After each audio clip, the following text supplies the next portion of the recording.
Olá, meu amigo, olá, minha amiga. Obrigado por me acompanhar aqui na meditação, onde estamos meditando sobre o livro de Apocalipse.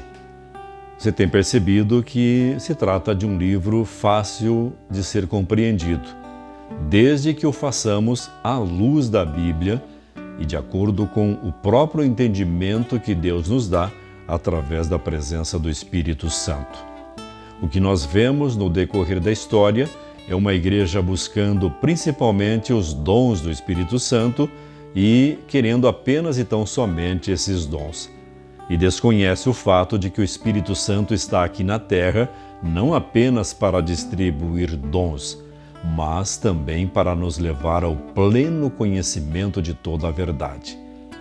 Ele nos leva ao pleno conhecimento do pecado, somos pecadores, da justiça de Cristo, de que só em Cristo podemos ser justificados, e caso não nos arrependamos, não aceitemos o sacrifício de Cristo e a sua justificação, a sua morte vicária em nosso lugar, nos resta então o juízo. Então, 3 coisas importantes que o Espírito Santo faz: nos alerta do pecado, nos mostra a justiça de Cristo e nos apresenta que haverá um juízo.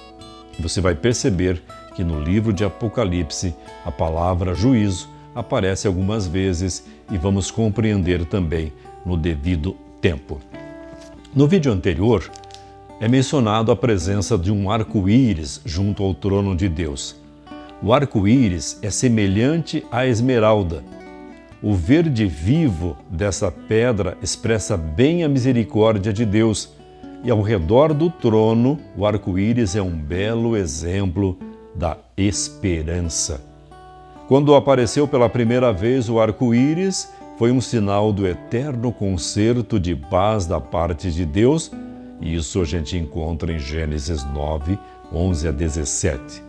Mas não pode haver arco-íris sem a união entre a luz e as gotas de água. Assim, o arco circundando o trono é uma figura da misericórdia e justiça divina que se encontram e se misturam. O salmista declarou, no Salmos 85:10, que encontraram-se a graça e a verdade, a justiça e a paz se beijaram. E quando que isso aqui aconteceu? Na cruz do Calvário. Na cruz do Calvário, Deus cobrou a justiça, ou seja, o homem precisava morrer, pagar o preço pelo seu pecado. Quem é que morre no nosso lugar? Jesus Cristo. Mas Deus fez cumprir a sentença de morte não em cima do ser humano, mas na pessoa de Jesus. Certo? E onde é que entra a misericórdia? Ao Jesus ter morrido por nós, nos foi dada então a graça de sermos aceitos novamente como filhos de Deus. Jesus, portanto, é essa graça, verdade, justiça e paz. E na cruz elas se beijaram. Como é importante a gente descobrir na palavra de Deus que esse Deus é maravilhoso, é misericordioso. Satanás sempre colocou para a humanidade que Deus era um pai irado, um Deus vingativo. E, aliás, hoje ainda muitos pregadores, muitos que se dizem cristãos, ainda olham para Deus como um Deus vingativo. Eles pensam que o Deus do Antigo Testamento era um Deus vingativo, que mandava destruir cidades, que mandava matar todos, inclusive crianças e animais, e o Deus do Novo Testamento é mais bonzinho. Ele morre pelo homem, ele não destrói ninguém.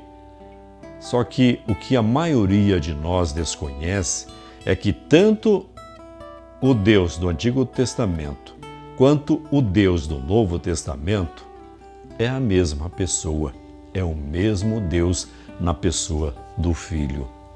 Filipe chegou para Jesus e disse: "Mostra-nos o Pai." E Jesus disse: "Estou há tanto tempo convosco e não tendes visto o Pai?" Então a misericórdia E a paz, a justiça e a paz, a graça e a verdade se encontram e se beijam. Porque o Deus, Criador dos céus e da terra, Criador do ser humano, e que ouviu pecar diante de um anjo caído, que os enganou, que os levou a acreditar que poderiam viver sem a graça de Deus, esse Deus vem à terra, reergue o ser humano e, com a atuação do Espírito Santo, reconstrói dentro de nós a imagem e semelhança do nosso Criador.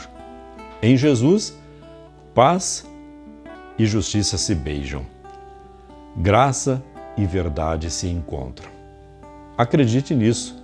É possível sermos salvos pela graça de Cristo. E é isso que a gente descobre ao passar pelas palavras, pelos ensinamentos, pelas entrelinhas do livro de Apocalipse. Até o nosso próximo encontro.